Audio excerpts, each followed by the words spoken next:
یہ آپ کو چیریٹی کے اوپر لگاتے ہیں۔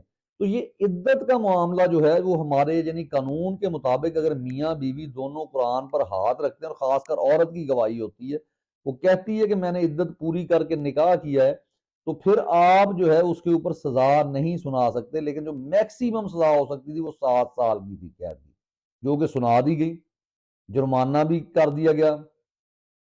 نہ دیکھیں لیکن کیا کیا ان سے چھپایا جائے۔ یہاں پہ انہوں نے پورا معاشرہ ننگا کر کے رکھ دیا ہے، اور خود ننگے ہوئے ہیں تو سب کو ننگا کر رہے ہیں۔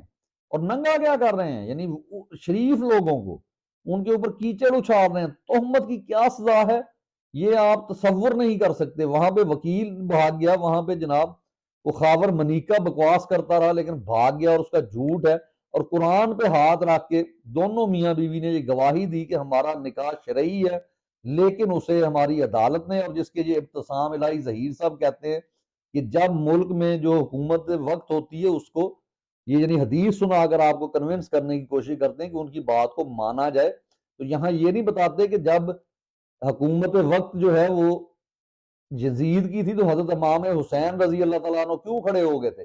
اس لیے کہ فسطائیت کا کھیل، بیٹے باپ کے بعد بیٹا بادشاہ نہیں بنے گا، اسلام کا یہ طریقہ ہے۔ ڈیموکریسی اگر ریئل سینس میں اور اس میں مذہب شامل کر دیا جائے تو جو اسلام نے دیا ہے یہ طریقہ۔ خلافت کیا تھی؟ خلافت یہی تھی جس میں آپ کو الجھایا ہوا ہے خلافت چاہیے یا جمہوریت چاہیے، وہ جمہوریت ہی الو کے پٹھو خلافت سے نکلی ہے۔